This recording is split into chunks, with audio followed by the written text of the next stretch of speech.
Hero रैंतारो इतना भयानक होता है कि कोई भी उसे देखता है तो डर के मारे अपना मुंह घुमा लेता है। लड़के तो उसे देख के अपनी पैंट गीली कर लेते हैं। ऐसे ही एक दिन वो स्कूल जा रहा था, लेकिन उसको देखकर ना काफी सारे लोग डर रहे थे। लेकिन तभी रास्ते में उसके कुछ स्कूल के दोस्त उसे दिखाई देते हैं, जो कि दूसरे बंदों के साथ पंगे कर रहे थे। और जो गुंडे लोग थे वो जानबूझकर रैंतारो के दोस्त से भिड़ रहे थे ताकि वो थोड़ा पंगा ले सके। मतलब उन्हें उसमें मजा आता है एक तरह से। और वो लोग वहाँ पर रैंतारो से मिलना चाहते थे और उससे पूछते हैं कि आखिरकार वो तुम्हारी क्लास का डरावना बंदा कहाँ पे है। तभी उसका दोस्त बोलता है, अरे ब्रो तू फिक्र मत कर, वो बस यहाँ पे आने ही वाला है। और इसके बाद तभी वहाँ रैंतारो आता है और जब वो दोनों बंदे पीछे मुड़कर देखते हैं तो रैंतारो की शक्ल ना काफी ज्यादा डरावनी लग रही थी और वो लोग केवल उसकी शक्ल देखकर डर के मारे वहाँ से तुरंत भाग जाते हैं। इसके बाद रैंतारो अपने दोस्तों को समझाने लगता है, अरे गधों इस तरीके से लड़ाई मत किया करो। और उसके दोस्त बोलते हैं, अबे ये सब तेरे चक्कर में हो रहा है, तूने किसी को मारा था, इस कारण वो लोग हमारे पास आए थे। और इसके बाद रैंतारो बोलता है, यार ऐसा तो मुझे कुछ भी याद नहीं आ रहा। और इसके बाद वो पिछली रात की बातें बताने लगता है जहाँ एक कपल लड़ाई कर रहा था। वहाँ लड़की ने लड़के को थप्पड़ मारकर चली जाती है और रैंतारो को लगता है कि शायद लड़के को बुरा लगा होगा। वो उसको थोड़ा सिंपैथी देने के लिए जाता है, लेकिन लड़का उसकी शक्ल देखकर काफी ज्यादा डर जाता है। और उसका दोस्त बोलता है, हाँ भाई ये तो ऑब्वियस सी बात है, अगर तू रात के टाइम किसी के पास जाएगा तो वो बंदा तो ऑब्वियसली डरेगा ही, आखिर तू है ही इतना भयंकर। और एक चीज मैं आपको बता देता हूँ, लड़कों का कॉलेज अलग था और लड़कियों का कॉलेज अलग था, लेकिन दोनों अगल बगल में पड़ोस में ही थे। और मेन बात ये है कि लड़के और लड़कियां दोनों ही आपस में काफी ज्यादा नफरत करते हैं। मैंने ये बात अभी क्यों बताया आपको थोड़ी देर में पता लग जाएगा। मतलब अपने हीरो का ग्रुप स्कूल की तरफ जा रहा था और लड़कियों का ग्रुप उनके बगल से गुजरता है। तभी एक लड़की का रुमाल नीचे गिर जाता है और एक बंदा उसे उठाकर लड़की को देने लगता है, लेकिन वो लड़की बोलती है, अब इस पे तुम्हारा हाथ लग गया ना, इस कारण मैं इसको नहीं लेने वाली। और लिटरली काफी बुरे तरीके से इंसल्ट करते हुए चली जाती है। और रैंतारो के दोस्त भी आपस में बात करने लगते हैं कि ये लोग कभी भी नहीं सुधरने वाले, मतलब अभी भी इनमें काफी ज्यादा गुस्सा है। इसके बाद हमें थोड़ा स्कूल के बारे में बताया जाता है। जो लड़कियों का स्कूल था वो काफी ज्यादा रिच स्कूल था। आप कह सकते हो कि वहाँ पे काफी अच्छे घर की लड़कियां पढ़ा करती थी, लेकिन लड़कों का स्कूल सरकारी स्कूल टाइप था। मतलब उनका फ्यूचर सब्जी बेचने में ही गुजरने वाला है। इस कारण लड़कियां इतना ज्यादा नफरत करती थी लड़कों को। मतलब देखा जाए तो अपने लौंडे बुरे नहीं है,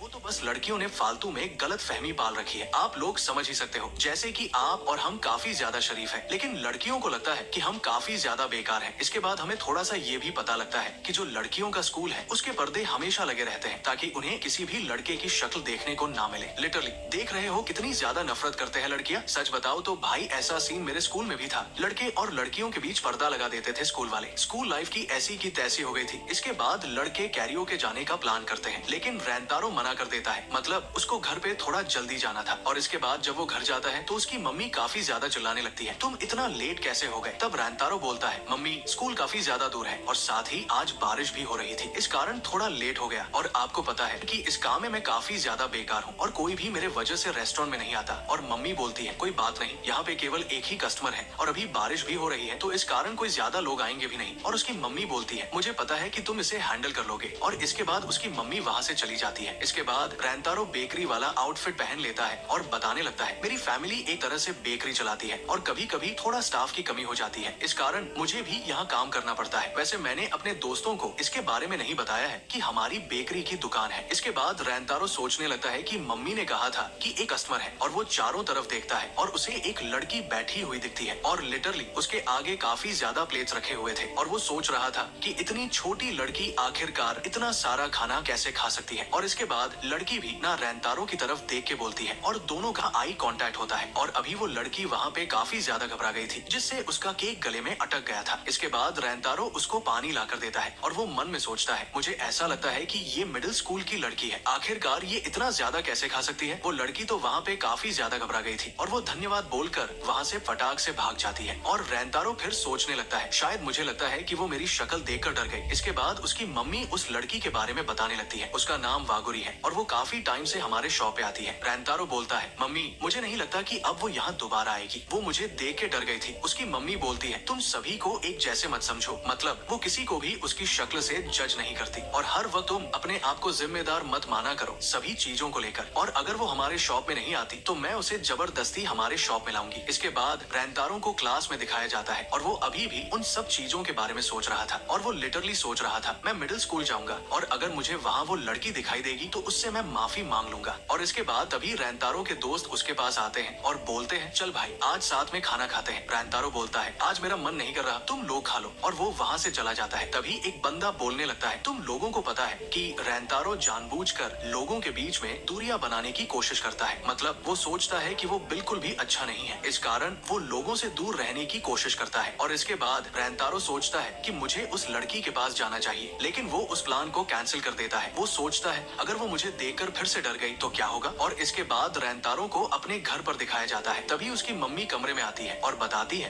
कि वागुरी तुमसे मिलना चाहती है। और इसके बाद फाइनली रैंतारो वागुरी से मिलता है और वो उससे माफी मांगने वाला था, लेकिन तभी वागुरी बोलती है पहले हम कुछ खा लेते हैं। और इसके बाद दोनों टेबल पर आमने सामने बैठते हैं। और लिटरली रैंतारो वहाँ पे सोच रहा था ये लड़की मुझे ट्रीट देना चाहती है, वो भी मेरे शॉप के अंदर। और इसके बाद वागुरी बोलती है मुझे माफ करना, मैं कल भाग गई थी बिना तुम्हें कुछ बोले, और वो इसलिए रैंतारो को केक खिलाना चाहती थी। तब रैंतारो बोलता है तुम एक बार खा लो, मतलब मैं तो खाता रहता हूँ। और दोनों वहाँ पे थोड़ा नौटंकी करते हैं। इसके बाद वागुरी केक खाने लगती है और बताती है मुझे काफी ज्यादा अजीब सा लग रहा है, लेकिन सच बताओ तो यहाँ का केक मुझे काफी ज्यादा अच्छा लगता है। और रैंतारो भी उसको खाते हुए देखकर काफी ज्यादा अंदर से खुश हो रहा था। फिर वागुरी बताने लगती है कल तो तुम काफी ज्यादा हैरान हो गए होगे मेरे आगे इतना सारा केक देखकर। तब रैंतारो मना करता है, लेकिन मन में वो यस करता है एक तरह से। वागुरी बताती है कल बारिश भी हो रही थी तो मैंने सोचा कि एक दो केक और खा लिया जाए, इस कारण मैं वहीं पे बैठी रह गई थी। और इसके बाद दोनों आपस में नाम पूछते हैं। वागुरी रैंतारो को देखकर काफी अच्छे तरीके से बात कर रही थी और रैंतारो सोचता है मैंने पहला इंसान देखा जो मुझसे खुद मिलना चाहता है और मुझसे बिल्कुल भी डर नहीं रहा, मतलब मम्मी के बाद ये पहली इंसान है। फिर वागुरी बोलती है सच बताओ तो मैं तुम्हारी शक्ल देखकर वहाँ से भागी नहीं थी, और ऐसा नहीं है कि मैं तुम्हारे शॉप पे पहली बार आई थी या फिर तुम मेरी मदद पहली बार कर रहे थे, तुमने कभी मुझे नोटिस नहीं किया होगा। और रैंतारो भी शायद मन में सोचता है हाँ ये हो सकता है कि मैंने कभी नोटिस ना किया हो। और इसके बाद तभी रैंतारो चिल्लाते हुए बोलता है अच्छा तो फिर कल तुम भागी किस लिए थी। और उसकी मम्मी और शॉप पर एक औरत भी थी और वो बोलने लगती है थोड़ा धीरे बोलो बच्चों, इतना तेज थोड़ी ना बोला जाता है। तब वागुरी उसे बताती है मुझे पहली बार कोई लड़का इतनी देर तक घूर रहा था, इस कारण मुझे काफी ज्यादा शर्म महसूस हुई और मैं फटाक से भाग गई। और ये सुनकर रैंतारो काफी ज्यादा घबरा जाता है, मतलब जब भी कोई बंदा उसको देखता है तो डर के भाग जाता है, लेकिन उसने पहली लड़की देखी है जो शर्मा कर भाग गई थी। और इसके बाद दोनों का आई कांटेक्ट होता है और दोनों वहाँ पे काफी ज्यादा ब्लश करने लगते हैं। इसके बाद रैंतारो बोलता है अभी रात ज्यादा हो गई तो मैं तुम्हें स्टेशन तक छोड़ देता हूँ। तब वागुरी बताती है मुझे एक केक का ऑर्डर करना है, और वो केक का ऑर्डर करने जाती है। कुछ टाइम बाद रैंतारो बोलता है तुम सच में अकेले चली जाओगी ना, क्योंकि अभी काफी रात हो गई है और स्टेशन भी काफी दूर है। और वागुरी बोलती है तुम फिक्र मत करो, तुम ये भी बिल्कुल मत सोचना कि मैं तुमसे डर के भाग गई थी, मैं सच बताऊं मैं तुमसे बिल्कुल भी नहीं डरी, और तुम्हारा बहुत बहुत शुक्रिया मुझसे इतने अच्छे तरीके से बात करने के लिए। और इसके बाद वो वहाँ से चली जाती है और रैंतारो अपने कमरे में आता है और वो काफी ज्यादा शर्मा रहा था, मतलब लिटरली पहली बार उससे एक लड़की ने इतने अच्छे तरीके से बात करी थी। इसके बाद रैंतारो सोच रहा होता है मतलब बचपन से ही मुझे सभी लोग रिजेक्ट करते आए हैं, लेकिन वो वागुरी की उसी बात को याद कर रहा था जब उसने कहा था मेरा हार्ट बीट काफी ज्यादा तेज हो गया था जब तुम मेरी तरफ देख रहे थे। और ये सारी बातें सोचकर वो काफी ज्यादा ब्लश कर रहा था। इसके बाद तभी उसकी मम्मी कमरे में आती है और बताती है वागुरी ने कहा कि वो यहाँ कुछ भूल गई थी, वो अभी ज्यादा दूर नहीं गई होगी तो तुम जल्दी से जाकर उसको देख रहा। और इसके बाद हमें दो बंदे दिखाए जाते हैं और वो दोनों वागुरी को छेड़ रहे थे, बोल रहे थे तुम काफी ज्यादा क्यूट हो, हाइट तुम्हारी कम है लेकिन काफी ज्यादा क्यूट हो, तो चलो थोड़ी मस्ती करने चलते हैं। फिर हमें रैंतारो दिखाया जाता है जो काफी स्पीड में वागुरी को ढूंढ रहा था, मतलब वो चारों तरफ देखता है लेकिन उसको कहीं पे भी नजर नहीं आती। इसके बाद तभी रैंतारो की नजर उन दोनों के ऊपर जाती है और ये दोनों बंदे वही थे जो सुबह उसके दोस्तों को परेशान कर रहे थे। और वो दोनों बात करने लगते हैं तुम रैंतारो के साथ आखिरकार क्या कर रही थी, मतलब इतना ज्यादा बदसूरत इंसान है और तुम उसकी गर्लफ्रेंड तो बिल्कुल भी नहीं हो सकती। और इसके बाद लिटरली वो दोनों रैंतारो की काफी ज्यादा बुराई करते हैं और बोलते हैं तुम्हें उससे थोड़ा दूर रहना चाहिए, नहीं तो तुम्हें भी काफी ज्यादा परेशानी हो सकती है। और रैंतारो को मदद करने जाना था लेकिन वो काफी ज्यादा डर गया था कि कहीं वागुरी भी उसे उसी टाइप का लड़का ना समझे, क्योंकि एक तरह से उसका स्कूल भी काफी बेकार है और वो भी काफी बेकार दिखता है। और अभी वागुरी बोलती है क्या तुम सच बोल रहे हो, और ये सुनकर रैंतारो और भी ज्यादा डर जाता है। इसके बाद वागुरी बोलने लगती है बस तुमने कुछ बातें सुन ली और उस कारण तुम उसको जज करते हो, अगर तुम उससे बात करोगे तब तुम्हें पता लगेगा कि वो कितना अच्छा लड़का है। वागुरी उन्हें बोलती है तुम दोनों बेकार हो जो दूसरों के बारे में गलत अफवाह फैलाते हो। और लिटरली वहाँ पे एक बंदा काफी ज्यादा गुस्सा हो गया था और वो वागुरी को पंच मारने जा रहा था, लेकिन तभी वहाँ रैंतारो सही टाइम पर आ जाता है और वो पंच उसको लग जाता है और रैंतारो के सिर में थोड़ा सा चोट भी लग गया था। और रैंतारो बोलता है आखिरकार तुम इसके साथ क्या करना चाहते थे। उसे देख के वो दोनों वहाँ पे काफी ज्यादा डर गए थे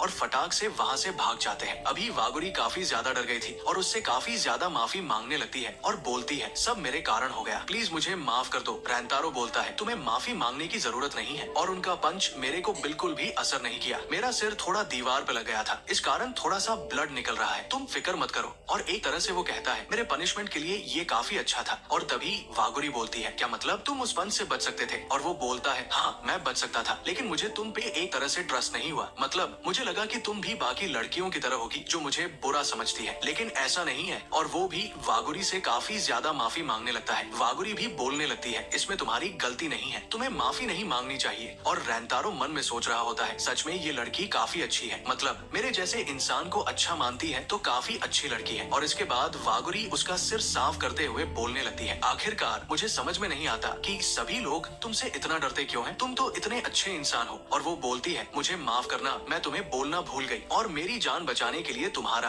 बहुत बहुत शुक्रिया। और इस टाइम पे वो इतनी ज्यादा क्यूट लग रही थी कि मानो कोई अप्सरा धरती पे आ गई हो। रेंतारो सोच रहा होता है, मैं कितना ज्यादा अजीब हूँ, मतलब दूसरों के कारण मैं अपने आप को काफी पीछे धकेलते गया, लेकिन आज पहली बार मुझे किसी ने धन्यवाद बोला है। और सच बताओ, मुझे ये बातें और भी ज्यादा सुनना है। और इसके बाद रेंतारो उसे स्टेशन पे छोड़ने के लिए जाता है और फिर दोनों थोड़ा बहुत बात करते हैं। और वागुरी जाने लगती है और जाते वक्त बोलती है, रेंतारो अगली बार जब मैं तुम्हारे शॉप पे आऊंगी तो हम दोनों बैठकर केक खाएंगे। और लिटरली भाई, इसने फिर से मेरा हार्ट बीट काफी ज्यादा फास्ट कर दिया, मतलब इतनी ज्यादा क्यूट लग रही थी इस टाइम पे। इसके अगले दिन रेंतारो को अपनी क्लास में दिखाया जाता है और वो काफी ज्यादा घबरा रखा था, मतलब पूरी रात सो नहीं पाया था और केवल वागुरी के बारे में सोच रहा था। और इसके बाद रेंतारो लड़कियों के कॉलेज की तरफ देखता है, उसके पर्दे लगे हुए थे, लेकिन तभी रेंतारो नोटिस करता है कि कोई उस पर्दे को खोलने की कोशिश कर रहा है। और लिटरली इसके बाद वो पर्दा खुल जाता है, मतलब एक स्टूडेंट पर्दा खोलती है और वो पर्दा खोलने वाली लड़की वागुरी थी। और अभी भाई दोनों